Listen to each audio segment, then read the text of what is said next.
Moving forward, the investigation into alleged theft by a city employee and why questions were raised this morning about two Moline council members. Live from WQAD, News 8 at 11 starts now. Welcome into the first half hour here of News 8 at 11. I'm Jonathan Ketz. And I'm Johnny Gendrich. Thanks for joining us. Angie has the morning off. The investigation moves forward. Moline City Council members decided to go ahead with an investigation into allegations of theft and misconduct by a city employee. News 8's Jared Ransom was at the council special meeting this morning. He joins us live in studio with more on where this case goes from here. Yeah, Johnny, this morning the meeting in the Moline City Council only lasted about 10 minutes, but council members will be seeking a forensic audit and outside legal counsel to determine what happened and who is responsible. During this morning's special meeting of the council, they approved the decision to conduct the audit and set a special contact that investigators can reach during this process. Now, the audit and legal counsel combined could cost up to $120,000, but board members are hopeful that the cost of this process comes under that amount. Now, the biggest point of contention from the board was who should be the contacts for the investigation. There were some issues about whether two aldermen selected in this process had any conversations with people who may be witnesses in the investigation, but a 6-2 vote determined that any of these conversations wouldn't harm the investigation. Still, people in the audience wanted as much clarity as possible. It sounds to me like the foxes are going to count the eggs again. Why is there no outside agency involved? I ask you for your patience because we want to do this correctly to make sure that those, if there was misconduct, are held responsible, and if not, then that they are exonerated.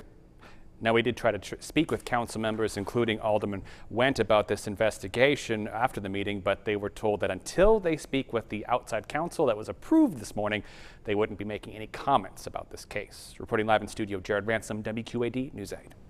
Thank you, Jared. Details on the claims, including the name of the accused employee and what department he or she works in, were not shared during this morning's meeting. News 8's Chris Miner will have more on this investigation through the day right here on WQAD News 8. Well, a 17-year-old boy is in custody after Burlington police say he took aim at a number of people yesterday. Investigators say the teen shot at a man getting out of a car in the 2200 block of Flint Hills Drive just before noon. Then they say he turned and aimed at witnesses on a nearby street corner. No one was hurt in that incident. Champaign, Illinois police say that they have caught the man wanted in connection with a shooting near the University of Illinois campus last week. Investigators say 18-year-old Robbie Patton shot and killed one person and injured 3 others in a parking lot after an argument in an apartment building. Patton was sentenced to 8 years in prison for an earlier weapons charge and was released just 2 weeks before that shooting. All right, well, a little bit of a rainy start to our Friday morning. Is more of that on the way for the weekend. Storm Track 8 meteorologist Taylor Graham joins us now with the latest on the forecast. Taylor? Yeah, I'm watching some showers starting to creep in from the east, although very, very light rainfall at this moment. Really, the main story of the day is all of the cloud cover we've been seeing this morning. Kind of a dreary start to our Friday morning. Not exactly the prettiest in terms of weather. 62 right now in the Quad City, so still on the cool side. 61 in Geneseo and 61 in DeWitt. And we're seeing a breeze coming from the north and northeast, making it feel even just a little bit colder. So overall, it's kind of one of those days where you would rather stay inside. It's a little chilly and not going to warm up much at all later today, only into the mid-60s. I'll tell you in just a few minutes if we'll see some rain chances in the forecast for our Friday night football coming up next. Thank you, Taylor. We're keeping an eye on area floodwaters here on News 8 at 11. Several roads along the Wapsican River are closed this morning due to flooding. This is what Scott Park Road, the old Highway 61, looks like in Scott County. Water has overtaken the roadway, making it impassable. 6 other roads have been shut down in the area for the same problem. For a list and map of the areas closed from flooding, go to our website, WQAD.com, and type Wapsi in the search box. In Burlington, the Mississippi River is nearly at major flood stage, now 2.5 feet over minor flood stage. Earlier this week, crews started putting up pesco barriers to protect the downtown area.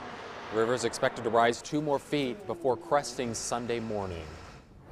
And as one river rises, another one falls. The Cedar River in Cedar Rapids is slowly but surely receding this morning after the second worst flood in the city's history. According to the National Weather Service, the Cedar River is close to 16 feet. That's down 6 feet since its crest Tuesday morning, but still 4 feet over flood stage. It's expected to drop below flood stage by Sunday afternoon. This week's flooding in Cedar Rapids is raising questions right now about the recovery effort from the 2008 flood. 2 years ago, Congress approved more than $70 million to spend on projects to reinforce the city's flood protection, but that money still hasn't been appropriated. Iowa U.S. Senator Charles Grassley says that rules on spending are holding the cash up and says a broken formula is to blame. Right now, they make a decision based upon what it's going to cost versus what the benefit of it, and it has come out at a figure low enough so that other things get more priority. That needs to be changed. We also need to change what factors in to the cost-benefit ratio. Now, some state money is being given to help with the incomplete flood recovery projects, but that money won't be nearly enough to finish all of them. President Barack Obama is sending money our way to help with recovery in 8 Iowa counties impacted by severe storms in August. Governor Terry Branstad made the request about a week and a half ago, and it was approved this morning. Federal funding under the Public Assistance Program will be used for emergency repairs or replacement of damaged facilities or public property and debris removal. In addition, Governor Branstad has made a disaster emergency proclamation for Muscatine County due to recent flooding. A gruesome discovery at a Fort Madison landfill will result in changes in the way that pets are disposed of.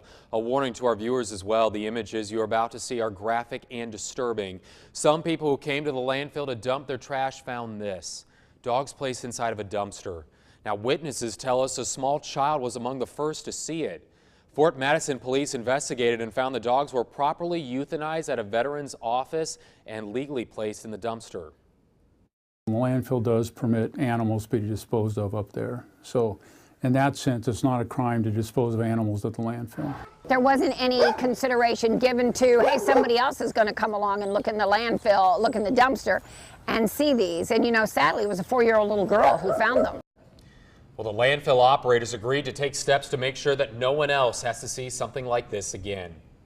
In Geneseo, a 3-year effort to save more dogs, cats, and other pets is almost complete. News 8's Jenna Morton shows us why it took so long to get the job done. Some will call it fate. Somebody upstairs was kind of keeping an eye out on us. All right, guys, let's go to work. That these Geneseo high school students would be brought to this animal shelter. All of our labor is free, so that kind of helps them out. The Henry County Humane Society started building its new shelter more than 3 years ago. 14 years. But the inside has sat unfinished. The shelter trying to raise enough money to finish it. Honestly, the whole time I've been working here, kind of torture. Driving by this building and heading to the old one. Geneseo's construction trade class offered to do the labor for free. Yep, if you're more of a hands-on kind of guy like me, you know, you're going to want to be out here visualizing and actually doing what it is they say you're going to do. Just one side at a time. Getting the experience while also helping out the community. We're doing this for a nonprofit organization, which makes it feel a lot better. But before they could get here, a big chunk of cash was needed to buy material. $250,000 worth.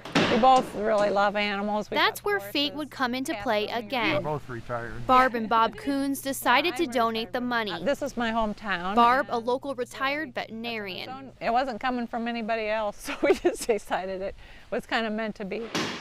Everything now coming together. To see that the end is soon, hopefully, that's pretty great. In Geneseo, Jenna Morton, WQAD News 8. That free labor may mean a big payoff. The shelter's managers will review their numbers to see how much more money, if any, they need to finish the job. Still to come, right here on News 811, graphic snaps. The plastic surgeon who's Snapchatting and his surgeries and how it's helping his clinics grow. And the study showing better than expected results for the HPV vaccine. Well, it's been a pretty gloomy Friday so far, and we could see some showers this afternoon. I'll tell you how that might impact our Friday night football in just a few minutes. Plus, details on Senator Bernie Sanders campaigning for Hillary Clinton here in the Quad Cities. More on that is still to come in the second half hour. You're watching WQAD News 8 at 11 with Jonathan Katz and Angie Sharp.